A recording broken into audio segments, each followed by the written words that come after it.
Centro de Fe y Esperanza Guarne es un ministerio para la edificación de la Iglesia del Señor Jesús. Fundamentado en las Escrituras, su propósito es hacer discípulos a través de la predicación del Evangelio y el amor de los unos por los otros. Queremos bendecir tu vida a través de la transmisión de nuestros servicios de alabanza y adoración en los siguientes espacios semanales. Servicio familiar de alabanza y adoración, domingo 8 de la mañana y miércoles 6:45 de la noche, a través de nuestro canal YouTube Iglesia Cefec. Fines de semana juveniles, jueves 7 de la noche, Radio Juvenil, y viernes 7 de la noche, noches juveniles virtuales a través de Zoom. Servicio de adolescentes, sábado 5:30 de la tarde a través de Zoom. Sábados de familia, cada 15 días a las 7 de la noche a través de Zoom.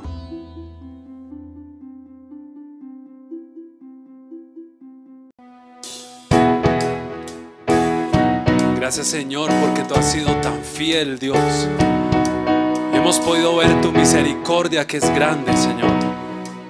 Hermoso Jesús. Levántate, iglesia, donde te encuentras, y exalta al Rey de la Gloria, porque su gracia y su misericordia son eternas y son para siempre.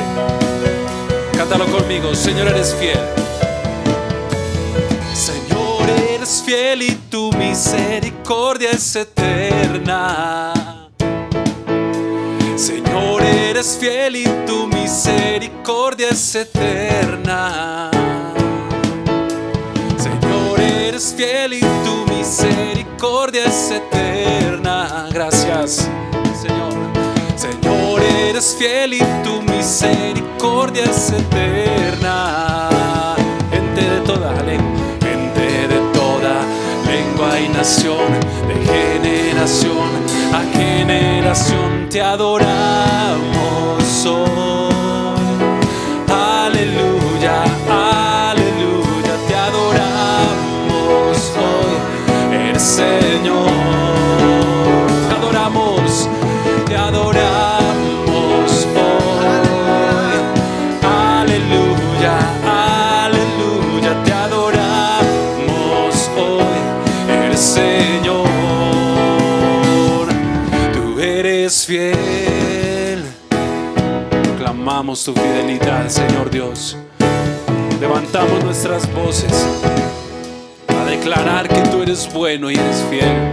Te adoramos, te amamos, Señor. Señor, eres fiel y tu misericordia es eterna. Señor, eres fiel y tu misericordia es eterna. Señor, eres fiel y tu misericordia es eterna. Señor, eres fiel y tu misericordia es eterna. Gente de toda lengua y nación, de generación a generación te adoramos hoy. Vamos, levántate y adórale a Él.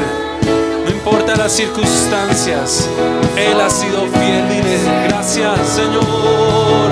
Te adoramos hoy. Aleluya, aleluya, te adoramos hoy. El Señor, eres fiel.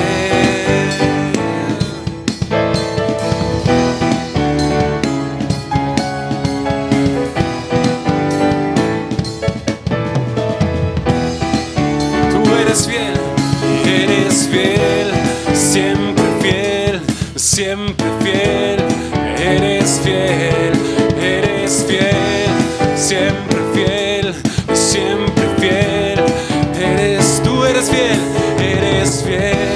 siempre fiel, siempre fiel, eres fiel, tú eres fiel, siempre fiel, siempre fiel, eres fiel. Señor, eres fiel y tu misericordia es eterna. Señor, eres fiel y tu misericordia es eterna. Señor, eres fiel.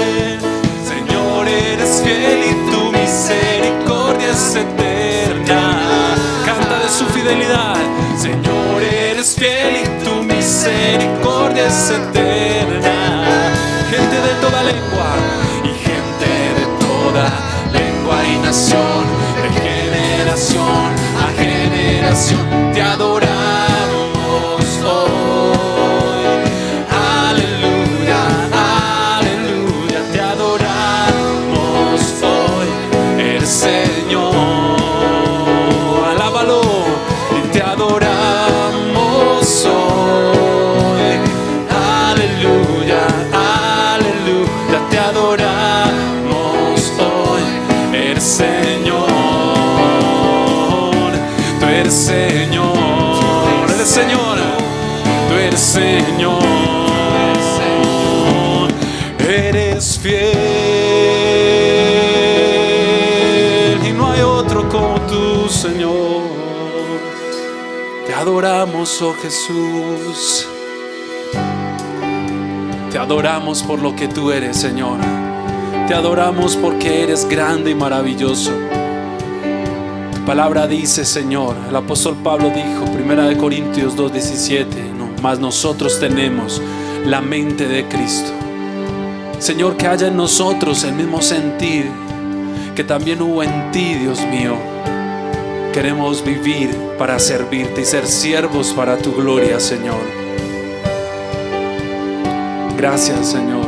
Eres fiel, Dios. Te alabamos.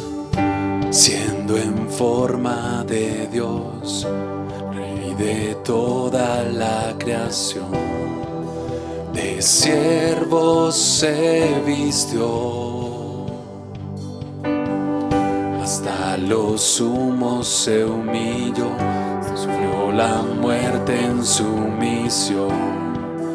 Horrenda muerte en una cruz, inmenso amor, inmenso amor, me hizo descender, dice su palabra, a servir al pecador.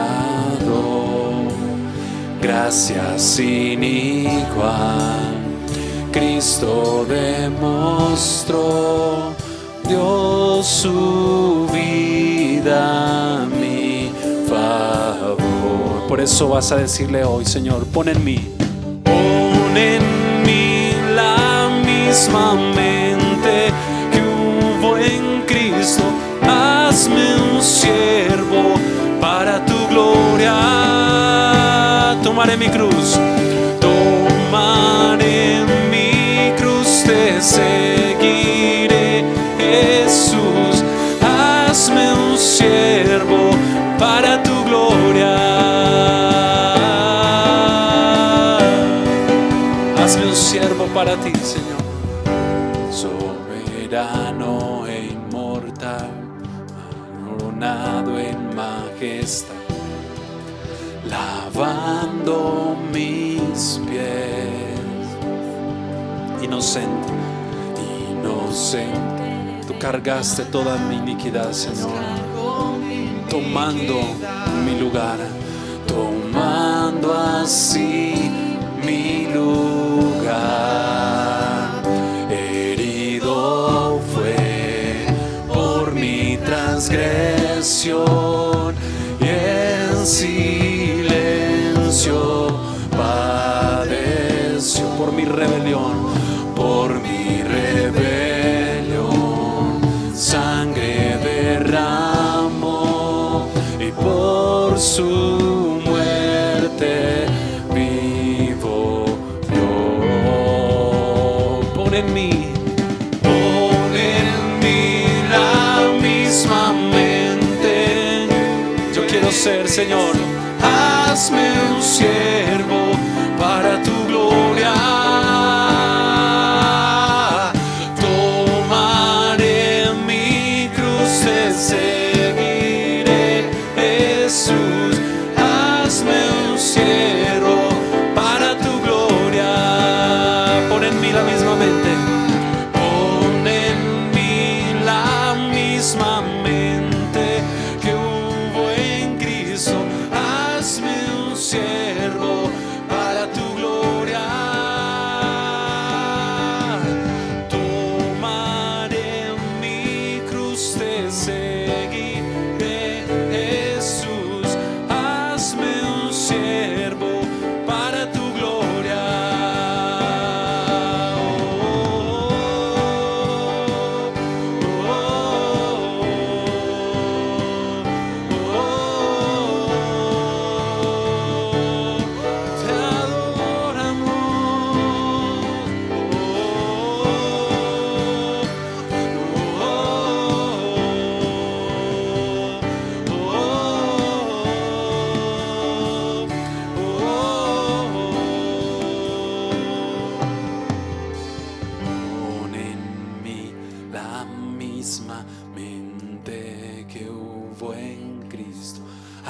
hazme un siervo para tu gloria. Y hoy tomaré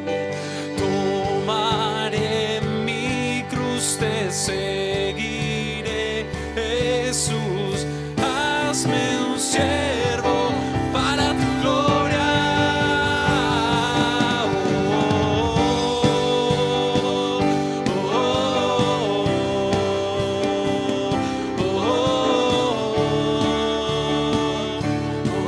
Queremos ser siervos para tu gloria, Señor.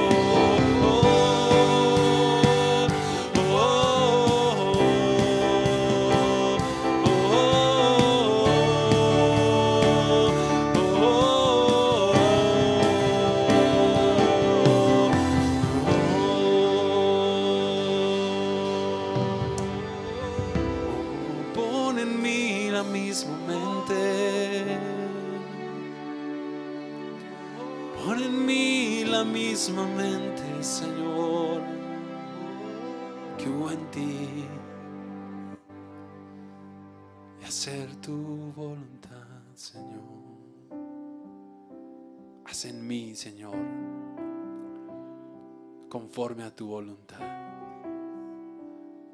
Haz de mí, Señor, un siervo para vivir en santidad y en obediencia. Haz de mi vida, haz de mi casa, haz de mi familia, haz de esta congregación, Señor, siervos para tu gloria. Que nunca perdamos la visión, que nunca perdamos la dirección, Señor.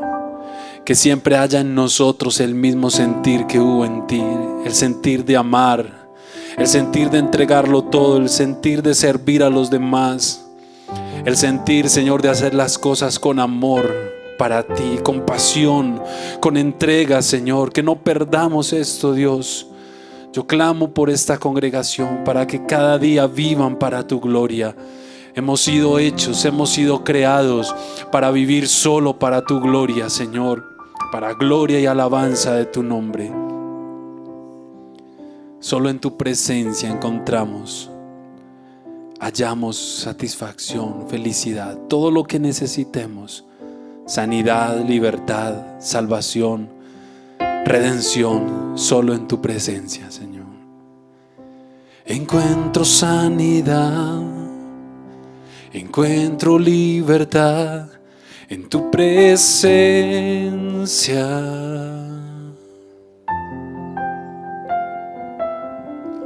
Encuentro hoy perdón, encuentro redención en tu presencia. Corramos hacia Él y cantemos. Correremos hacia ti. El cielo hoy está aquí. Amamos tu presencia. Amamos tu presencia, oh Dios. Amamos tu presencia, oh Dios. Amamos tu presencia, oh Dios. Amamos tu presencia, oh Dios.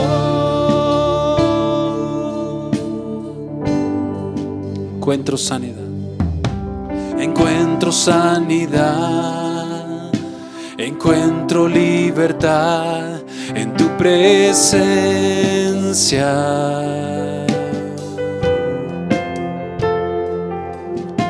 Encuentro hoy perdón, encuentro redención en tu presencia.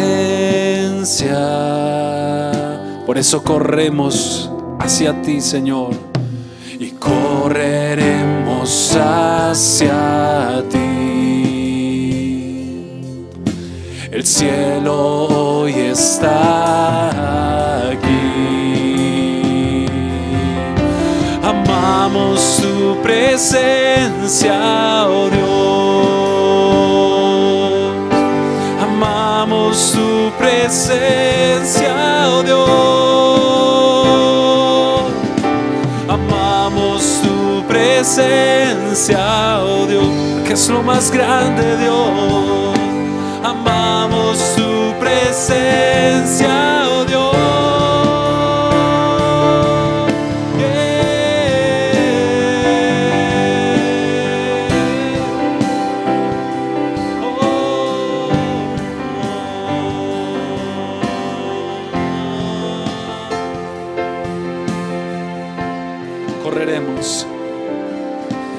Correremos hacia ti. El cielo hoy está aquí. Venga tu reino hoy, Señor, a nosotros. Correremos hacia ti.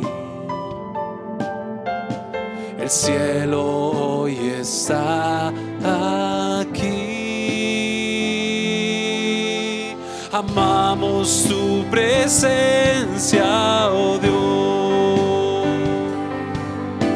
Amamos tu presencia, oh Dios.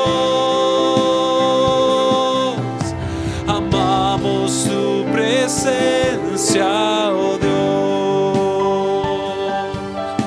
Amamos tu presencia, oh Dios.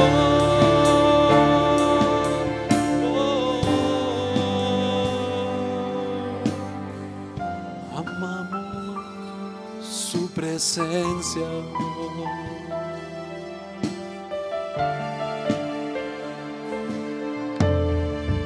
Cántalo, amamos tu presencia.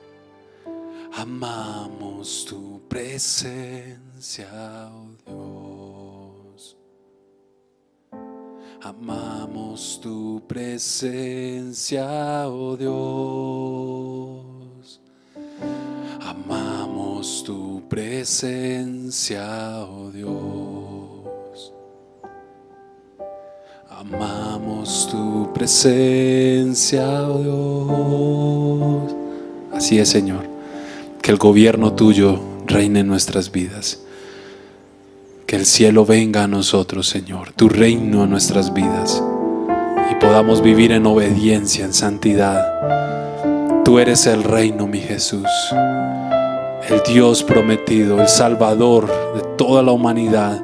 Queremos vivir solo para ti, agradándote todos los días, mi Rey, viviendo solo para agradar tu corazón, Señor. Te exaltamos, te bendecimos, Señor, y te glorificamos. Amén. Amén.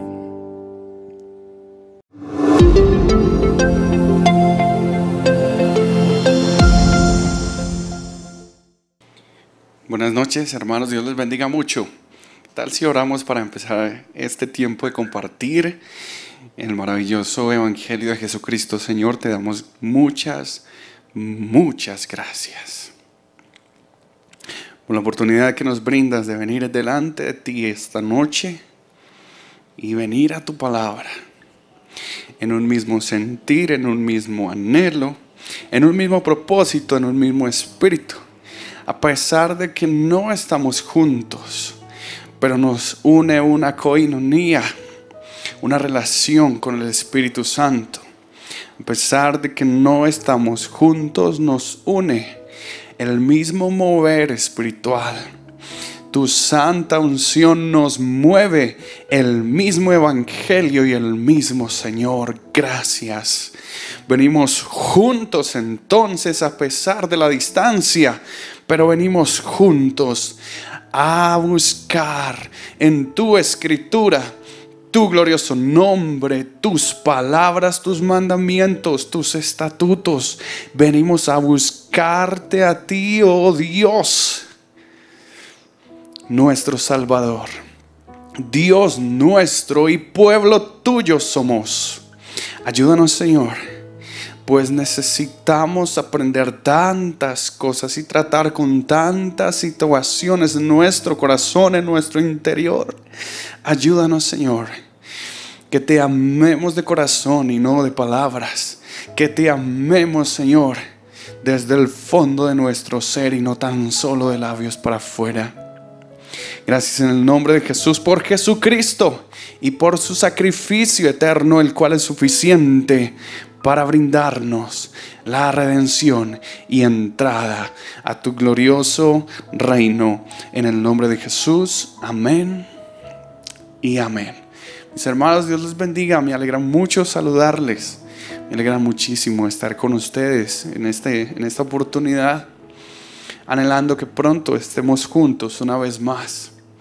Pido al Señor que sean bendecidos en cada área de sus vidas, y también agradezco porque sé que ustedes oran por nosotros y en sus oraciones estamos nosotros. Muchas gracias, porque hemos podido sentir fortaleza de parte del Señor, y muchas gracias por todas esas cosas buenas que hacen por nosotros. Pues bien, esta noche quisiera compartir con ustedes un tema el cual he titulado No cualquiera se arrepiente. No cualquiera se arrepiente.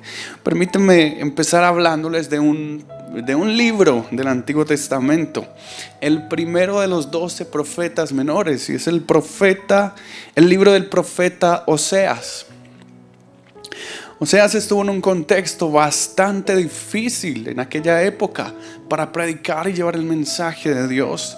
La maldad se había multiplicado en el pueblo de Dios, y es algo increíble. ¿Cómo uno esperaría que la maldad estuviese por fuera, en medio de los incrédulos, en medio de los pueblos que no conocen al Señor? Sin embargo, en algunas oportunidades, y es triste, la maldad se multiplica aún dentro de los creyentes, aún dentro de las personas que creen en el Señor Jesucristo. Empieza a abundar maldad en el corazón, empieza a haber pecado. ¿Y cuán grave es esto? Porque el pecado va en contra de todo lo que Dios es.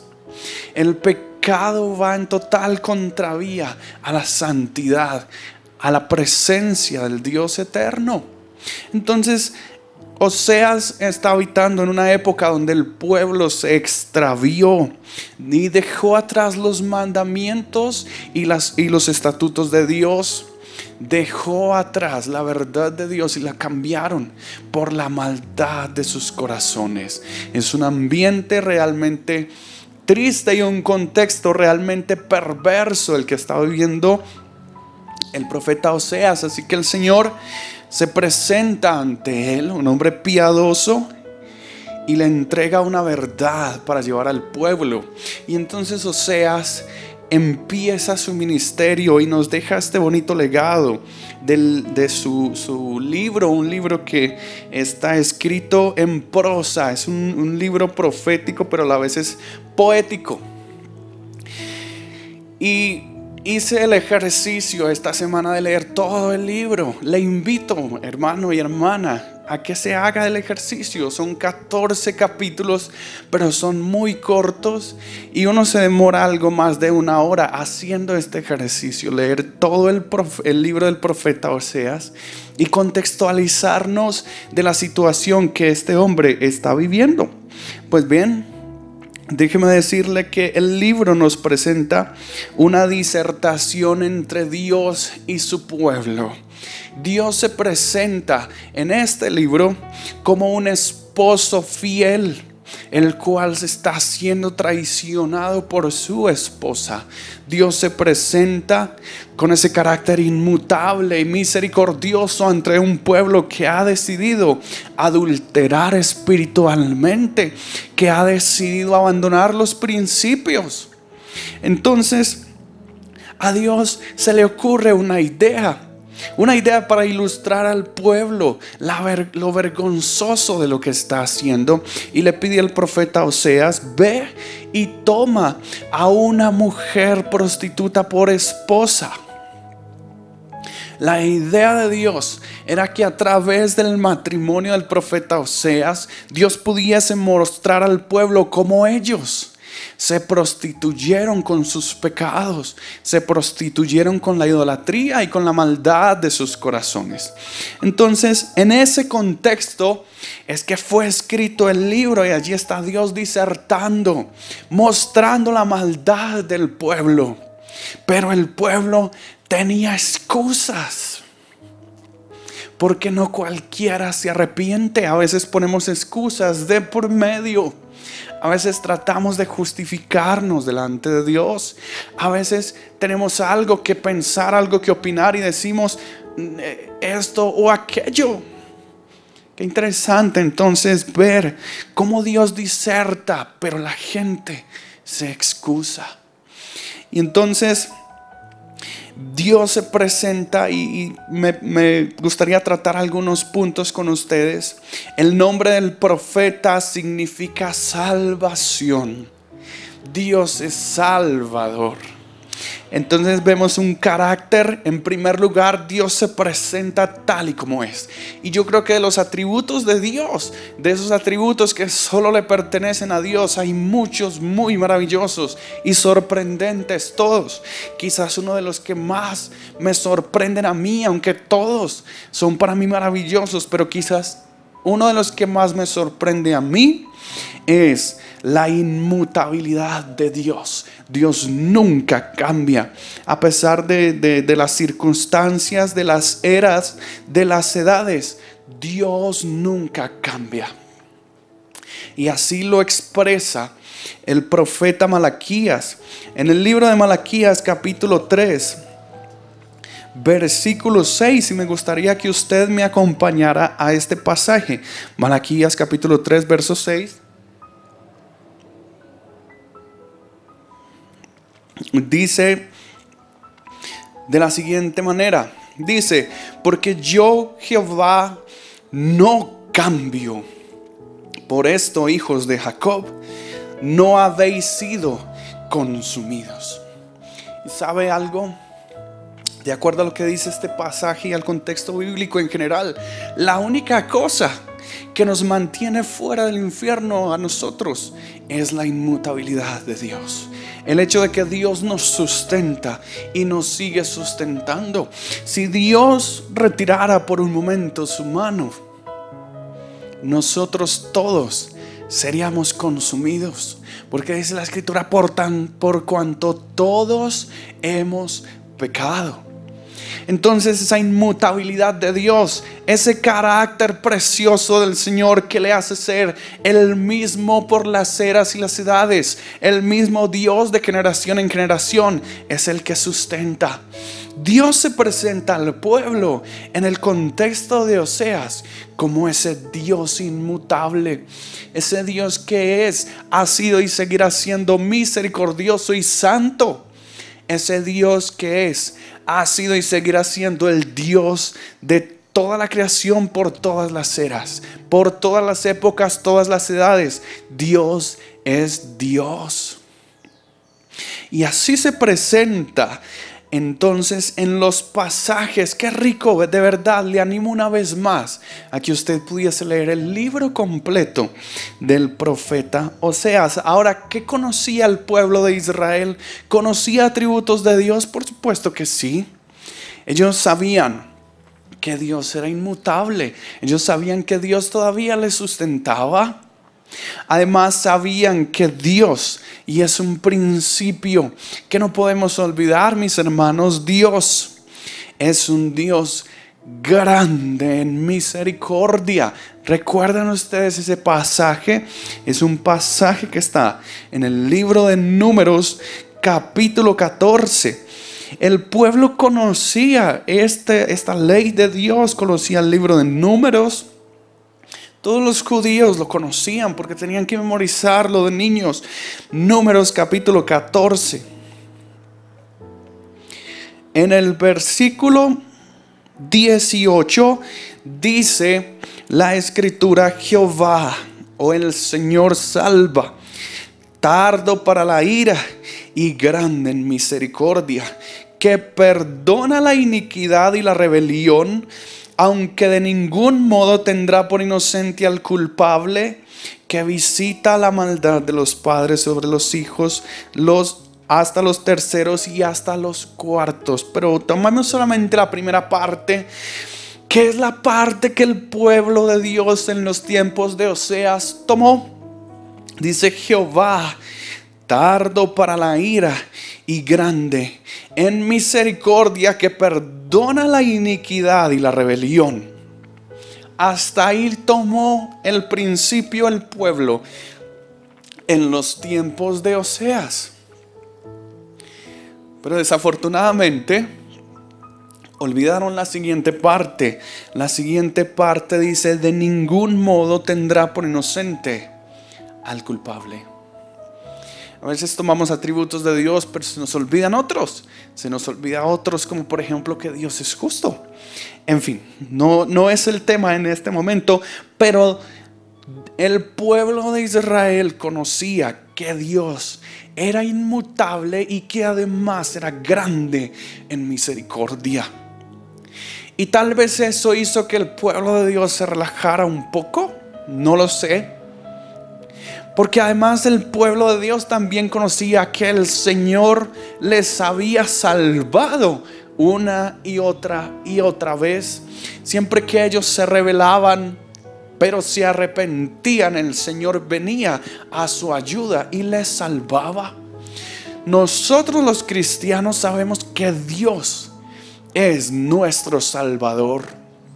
No me refiero a una denominación, simplemente el que es creyente sabe que de Dios viene su salvación. Y así lo expresa la primera carta de Pedro, una de mis cartas favoritas en toda la Biblia. La primera carta de Pedro, capítulo 1, verso 18. Ojalá que usted allí en su casa esté con su Biblia. Ojalá allí usted en su casa tenga forma de tomar apuntes y atesorar las palabras del Evangelio.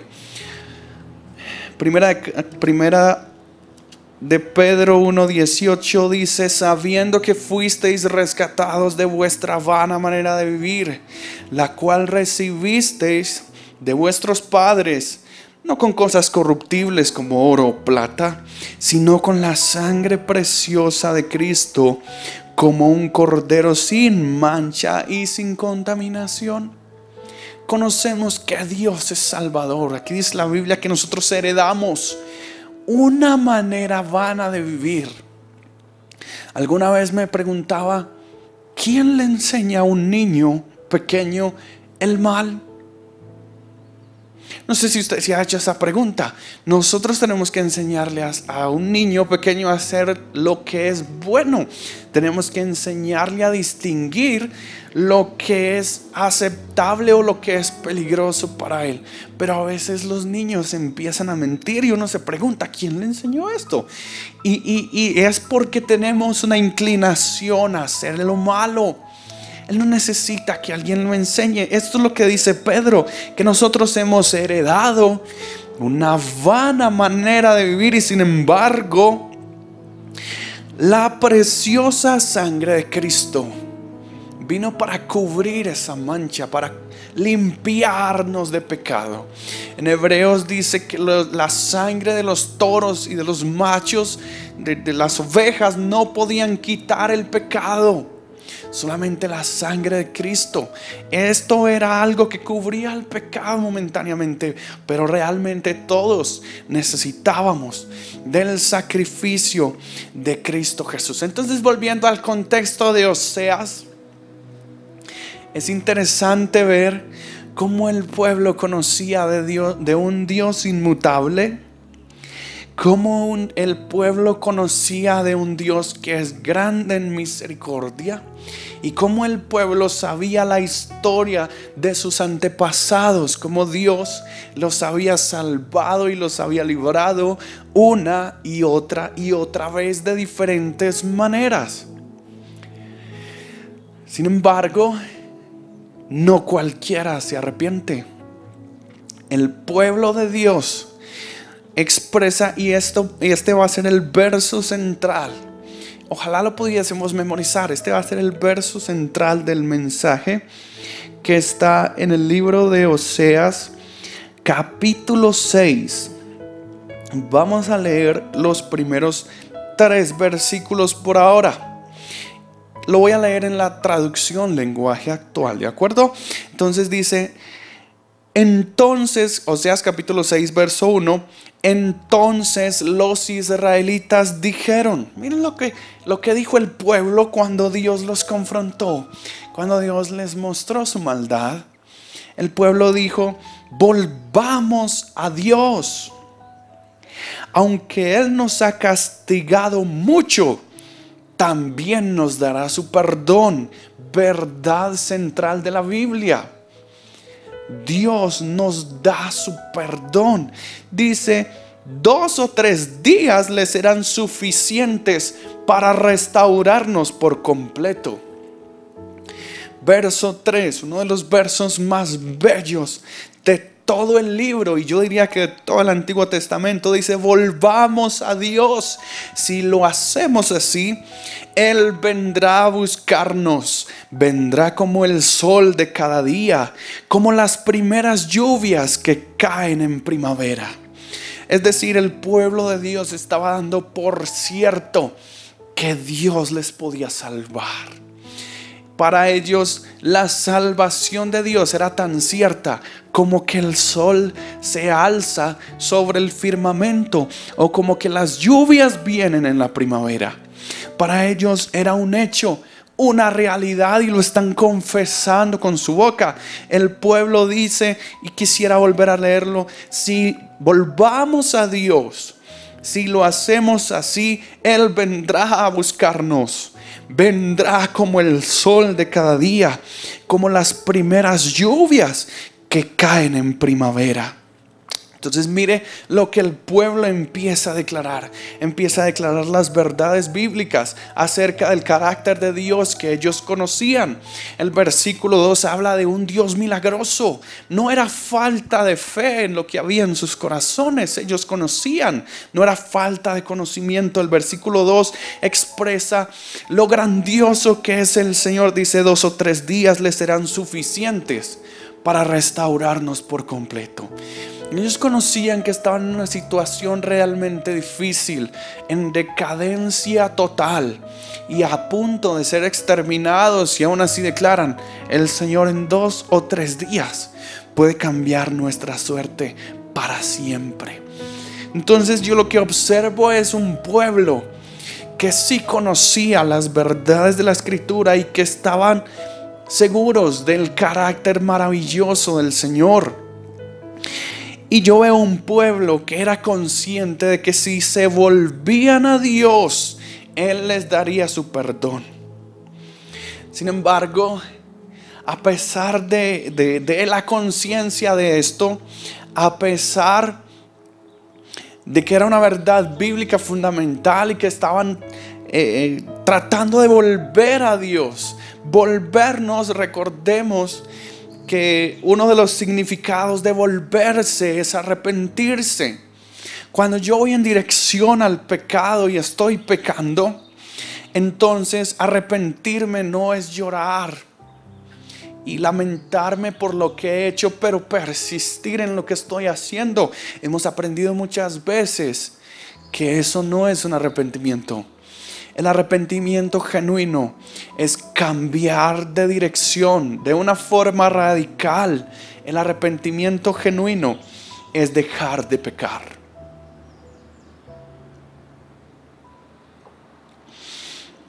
Y en este orden de ideas, el pueblo habla de volverse de su maldad. El pueblo habla de arrepentirse de todas estas cosas malas que vienen practicando. Sin embargo, Dios, que conoce el interior de las personas, y es lo que expresa la Escritura, que Dios discierne nuestros pensamientos, que conoce lo más profundo, lo más íntimo del hombre, y que no hay nada para él oculto. Dios empezó a ver los corazones del pueblo, y quisiera hacer un contraste. Hemos visto solamente 3 cualidades del carácter de Dios: su inmutabilidad, su grande misericordia y su salvación extendida para todos los seres humanos. Sin embargo, observemos en contraste de semejante carácter lo que es el carácter del hombre. Vamos a continuar entonces en la lectura de Oseas capítulo 6.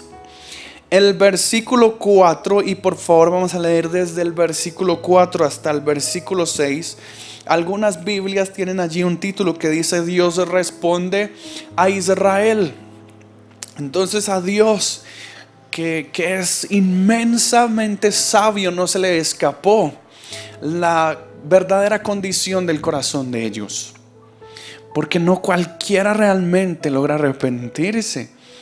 A veces nuestro arrepentimiento, este contexto es de personas creyentes. Ojo que el profeta no está hablando a los pueblos de la tierra que no conocían a Dios, está hablando a los creyentes, ¿de acuerdo? Y en ese contexto responde Dios, dice: pero Dios respondió: habitantes de Israel y de Judá, ¿qué voy a hacer con ustedes? ¿Cómo debo tratarlos?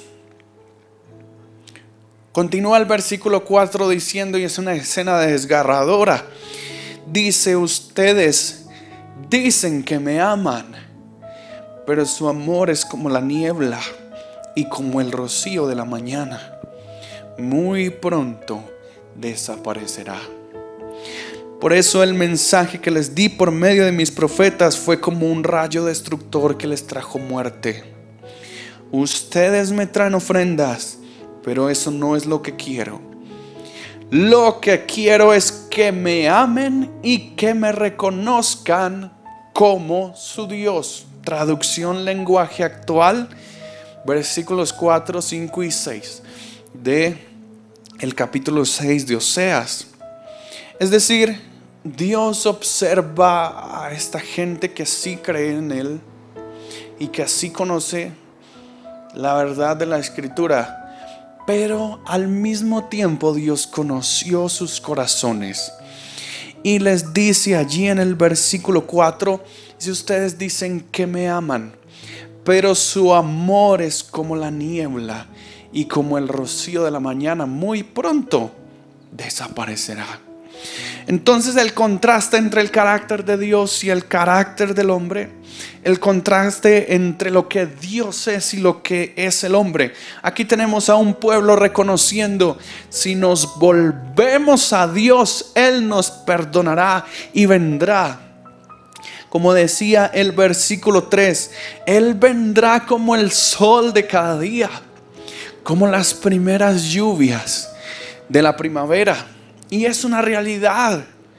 Pero también Dios, que les está viendo desde lo alto, les dice: su arrepentimiento, su amor por mí es como la niebla de la mañana. Muy pronto desaparece. Es decir, ustedes dicen que me aman, pero es un amor superficial. Ustedes dicen que quieren volverse a mí, pero es algo superficial, porque hacen 2 o 3 cosas, pero al final esa piedad desaparece. La versión Reina Valera dice que esa piedad pronto desaparece. Es decir, esa entrega a Dios, ese arrepentimiento, eso que le dijimos a Dios, se queda simplemente en buenas intenciones. Porque a pesar de que por algunos días de pronto caminamos de acuerdo a lo que dijimos, pronto como la niebla se desaparecen esas buenas intenciones y entonces persistimos en aquello que a Dios no le gusta. Esa no es la señal de un verdadero y genuino arrepentimiento. Porque quien se arrepiente no vuelve a pecar con las mismas cosas. ¿Sabe que hay situaciones en nuestros corazones que sabemos por la Escritura, por el Espíritu Santo que redarguye nuestro ser? Sabemos que hay situaciones en nuestros corazones que desagradan a Dios. Y yo creo que este mensaje es para creyentes. Hay situaciones en nuestras vidas, en nuestro ser, que desagradan al Señor. Quizás muchas veces hemos tratado de lidiar con estas situaciones, mas sin embargo nuestro arrepentimiento ha sido como el del pueblo de Israel en los tiempos de Oseas, pronto desaparece, como la niebla y como el rocío de la mañana. Y cuando yo miraba esta situación del pueblo de Israel en aquellos tiempos, yo dije, wow, cualquier parecido con la realidad actual no es coincidencia. Seguimos practicando muchas veces este mismo tipo de arrepentimiento, un arrepentimiento momentáneo. Yo decía, Señor, perdóname a mí y perdona a tu pueblo, porque en muchas ocasiones hemos sido tan rebeldes, tan obstinados como este pueblo del cual habla Oseas. Entonces Dios se presenta como ese marido fiel y aquí lo sella, nos llama infieles. Y hay situaciones en nuestro corazón con las cuales hemos sido realmente infieles. ¿Qué espera Dios de nosotros? Espera un arrepentimiento genuino. Pero no cualquiera se arrepiente de verdad. Ese arrepentimiento tan transitorio, tan superficial, que nos alcanza para una semana, para un mes, no es lo que Dios espera de nosotros, no es lo que Dios se merece. Dios que es inmutable y nunca cambia, Dios que es grande en misericordia, Dios que es nuestro Salvador, ¿merece acaso un arrepentimiento tan superficial? ¿Merece acaso un arrepentimiento tan vacío? Yo creo que Dios espera del ser humano un arrepentimiento mucho más profundo que aquello que le ofreció el pueblo de Israel en los tiempos de Oseas. Entonces, si continuáramos leyendo el capítulo, podríamos ver cómo Dios desnuda los corazones de ellos, cómo Dios les advierte. Es tanto, Dios en algún momento les dice que han utilizado las bendiciones que Él les da para hacer el mal. Y a veces los cristianos hemos hecho eso. Vamos a esa parte. Está en el libro de Oseas capítulo 8.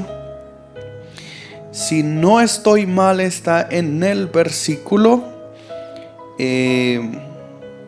8. A ver, Oseas capítulo 8. Denme un segundo. A ver, vamos a leer a partir del versículo 5. ¿De acuerdo? Oseas capítulo 8, versículo 5. Dice el Señor: habitantes de Samaria. Y aquí hay una admiración. Estoy leyendo en traducción lenguaje actual. Hay unos signos de admiración. Es decir, Dios está manifestando la urgencia, lo imperativo de la situación. Y les dice ahí con signos de admiración: dejen ya de pecar. Entonces es el arrepentimiento que Dios realmente espera de su pueblo.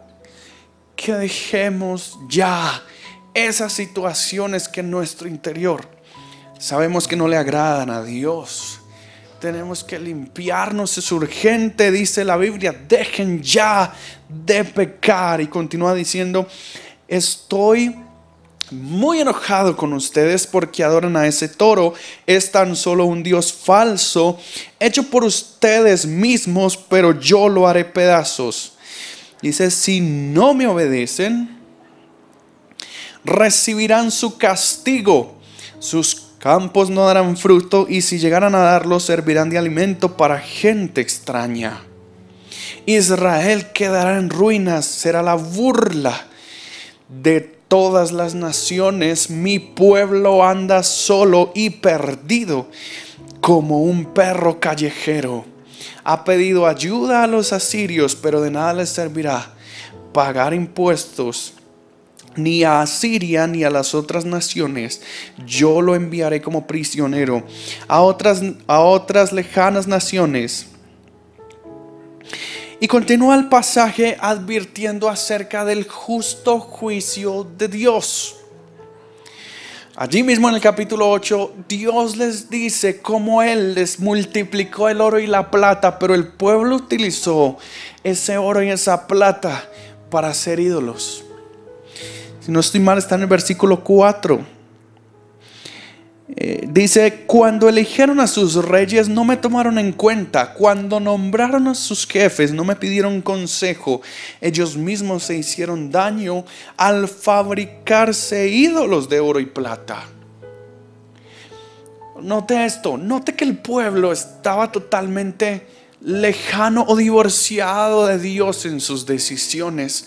Dios les dice: cuando ustedes hacen esto, no me consultan, ni siquiera me preguntan, y toman las bendiciones que yo les doy porque soy bueno, toman esas bendiciones que yo les entrego para ir tras los deseos perversos de sus corazones, es decir, fabricar ídolos. Y sabe que en estos tiempos la iglesia del Señor a veces tiende a parecerse a esto, a esta situación que se vivía en los tiempos del profeta Oseas. La gente estaba tan cómoda, tan relajada, ignorando que Dios estaba enojado realmente, que no se arrepintieron realmente. No se arrepintieron de corazón, no dijeron volvámonos a Dios, pero volvámonos genuinamente para que Él pueda venir por nosotros como el sol de la mañana o como la lluvia de primavera. No lo hicieron así. Y yo veo que a veces en nuestro contexto nos relajamos, ignorando que esas situaciones que no le agradan a Dios realmente han causado el enojo de Dios. ¿Sabe que hay muchas personas por la vida creyendo o ignorando, mejor ignorando, que Dios está enojado por el estado del corazón de ellos? Yo decía: Señor, perdóname, porque muchas veces he causado tu justo enojo por situaciones en mi corazón con las cuales he lidiado livianamente y no he tenido ese verdadero arrepentimiento. Es urgente, por eso el pasaje dice: dejen ya de pecar. Dejemos ya esas actitudes que causan el enojo de Dios. Entonces hemos visto el carácter de Dios, hemos visto el contraste con el carácter del hombre, hemos visto esas verdades de Dios Salvador, pero hemos visto que a veces la gente no tenemos un arrepentimiento totalmente genuino, sino pasajero. ¿Qué pasa entonces cuando alguien tiene un arrepentimiento pasajero? ¿Usted se ha hecho esa pregunta? ¿Por qué está mal no arrepentirse de corazón? ¿Podrá el hombre burlarse acaso de Dios? El pueblo, por lo que acabamos de leer, ofrecían sus ofrendas, valga la redundancia, traían sus ofrendas, pero no lograron engañar a Dios, que conocía el corazón de ellos. Y entonces, ¿qué pasa cuando nosotros como creyentes no presentamos delante de Dios en la actitud de arrepentimiento que Él merece? Acarreamos para nosotros juicio. Los evangelios lo presentan como que acumulan ira para el día de la ira. Y lo acabamos de leer en el capítulo Números, en el capítulo 14 del libro de Números, verso 18, dice: Dios no tomará por inocente al que es culpable. No es suficiente un arrepentimiento de labios para afuera, una piedad fingida. ¿Por qué no lo es? Porque no es lo que Dios espera de nosotros. Su carácter santo no le permite pasar por alto cuando nosotros de labios para afuera decimos: sí, Señor, voy a cambiar esta situación, pero persistimos en ella y no nos presentamos realmente puros como Dios quisiera de nosotros. Entonces, un arrepentimiento que no es conforme a ese carácter puro de Dios y no meramente superficial, acarrea el justo juicio de Dios. Y créanme que es un problema grande. Dios juzga con justicia. Hace poco hablaba con mis niños y les preguntaba si hay alguien que cometió un delito muy aberrante. Supongamos, estos días salió una noticia acerca de una madre que no corregía a su hijo con sabiduría, sino que le golpeaba al punto de torturarlo cruelmente. Y en una de esas el niño falleció. La señora se excedió tanto que lo mató. Y yo les decía, viendo esa situación, le preguntaba a mis niños y les decía: supongamos que esta mujer es llevada ante un juez. ¿Qué esperaríamos de ese juez? Esperaríamos que hiciese justicia. Sin embargo, se pone de pie el juez y dice: ok, yo soy muy misericordioso, puede irse libre. ¿Es acaso este juez un juez justo? Y los niños abrieron los ojos y me dijeron: no, es un corrupto. ¿Cómo se le ocurre hacer eso? Pues bien, el pueblo de Dios en los tiempos de Oseas esperaban persistir en aquello que no le agradaba a Dios y sin embargo esperaban que Dios no les castigara. Y en nuestro contexto, mis hermanos, en ocasiones persistimos en aquello que no le agrada a Dios y sin embargo esperamos que Dios no haga su justo juicio sobre nuestras vidas. Y eso es incompatible. El carácter santo de Dios le obliga a castigarnos y a juzgarnos cuando persistimos en nuestra maldad. Y no es fácil para Dios hacerlo. De hecho, cuando Dios trae su justo juicio sobre nosotros, su corazón se quebranta profundamente. Y es lo que dice ahí mismo el libro de Oseas, capítulo 11. Oseas capítulo 11. Vamos una vez más, avanzamos un poquito, 3 capítulos hasta el capítulo 11 y el verso 8. Oseas 11, 8. Vamos a leer el 8 y el 9. Dice: ¿cómo? Ya está el Señor hablando de ese castigo y dice: ¿cómo podré abandonarte, oh Efraín? ¿Te entregué yo, Israel?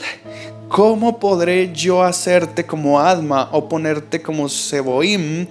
Mi corazón se conmueve dentro de mí, se inflama toda mi compasión. Entonces el Señor está hablando de unas zonas que han recibido un castigo, pero dice que a pesar de que su juicio es justo, que a pesar de que nosotros en ocasiones merecemos el santo juicio de Dios, el corazón de Dios se conmueve. A Él le quebranta tener que castigar a su pueblo por su maldad. Como un padre o una madre que no quisiera tener que castigar y reprender a su hijo, pero sabe que la corrección es necesaria. De la misma manera, dice el Señor: mi corazón se conmueve dentro de mí, se inflama toda mi compasión. A Dios le duele tener que hacer o tener que ejecutar su justo juicio. Dice el versículo 9. Dice: no ejecutaré el ardor de mi ira, ni volveré para destruir a Efraín, porque Dios soy y no hombre, el santo en medio de ti, y no entrar en la ciudad. Es decir, el castigo de Dios, dice, dice: no ejecutaré el ardor de mi ira. Es decir, el castigo de Dios, el justo juicio de Dios, cuando persistimos en aquellas cosas que no le agradan. El fin de ese justo juicio no es simplemente derramar su ira sobre nosotros, no. ¿Cuál es el fin de Dios cuando ejecuta su castigo? La corrección. Que nosotros realmente podamos darnos cuenta de lo malo que estamos haciendo, y entonces se produzca en nosotros ese arrepentimiento que Dios espera. Ese arrepentimiento que no cualquiera teme, que no cualquiera tiene, porque no cualquiera se arrepiente. Sin embargo, Dios ejecuta su justo juicio con el único fin de que nosotros nos volvamos de corazón y no de labios para afuera. ¿Cómo lo hace el Señor? De la forma que tenga que hacerlo. Al pueblo de Israel, el Señor decidió juzgarlo duramente y corregirle duramente, y sus ciudades fueron arrasadas. Muchos perdieron la vida. Fueron casi raídos por completo de la faz de la tierra. Tuvieron que ir como siervos a Babilonia. Todos conocemos esa historia. El juicio justo de Dios se derramó y fue duro. Fue muy duro con ellos. Pero quedó un remanente en el cual Dios se agradó, porque encontró el arrepentimiento que Dios busca. No cualquiera alcanza ese arrepentimiento. Observémoslo a través de otro pasaje. Hebreos capítulo 12, en el pasaje conocidísimo por todos nosotros. En Hebreos capítulo 12, verso 6. Le invito a que lo leamos juntos. Versículos 6 y 7. Dice: porque el Señor al que ama disciplina y azota a todo el que recibe por hijo. Si soportáis la disciplina, Dios os tratará como a hijos, porque ¿qué hijo es aquel a quien el Padre no disciplina? Entonces, el justo juicio de Dios tiene un fin. Y el fin es que el hombre reconozca que ha persistido en su maldad, y entonces se produzca ese arrepentimiento que Dios espera tener para poder venir como el sol en la mañana y como la lluvia en la primavera. Entonces Dios no está negando su misericordia al pueblo en esta situación. No, Dios les está demandando un arrepentimiento real, un arrepentimiento genuino. Es lo que Dios espera, mi hermano y hermana, de todos nosotros. Entonces, quisiera finalizar con el mismo texto de Oseas capítulo 6, verso 3. Volvámonos a Dios, pero volvámonos de verdad. Que el amor que Dios mire en nosotros, en cada palabra y en cada acción, no sea, como decía el verso 4, como la niebla de la mañana o como el rocío de la mañana que pronto desaparecen. No, volvámonos a Dios. Dejemos ya de pecar. Abandonemos todas esas cosas que a Él no le agradan. Volvámonos a Dios. Si lo hacemos así, como Él quiere y como Él espera, Él vendrá a buscarnos. Vendrá como el sol de cada día, como las primeras lluvias que caen en la primavera.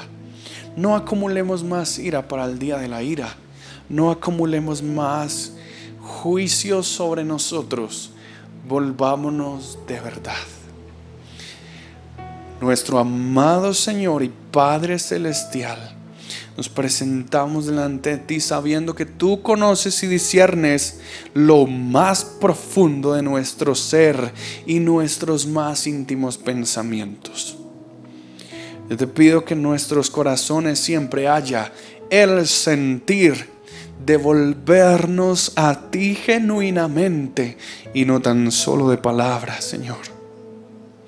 Que cuando tú mires el corazón, no ocurra como el corazón de este pueblo, que decía amarte, pero eran palabras huecas y transitorias, como el rocío, como simple rocío que se desvanece. No, Señor, yo te pido que en nuestros corazones haya un sentir real y un arrepentimiento genuino como el que tú esperas y mereces de nosotros, para que entonces tú puedas venir y salvarnos. Gracias por esta palabra y por tu Espíritu Santo que ha ministrado nuestros corazones. En el nombre de Jesús. Amén.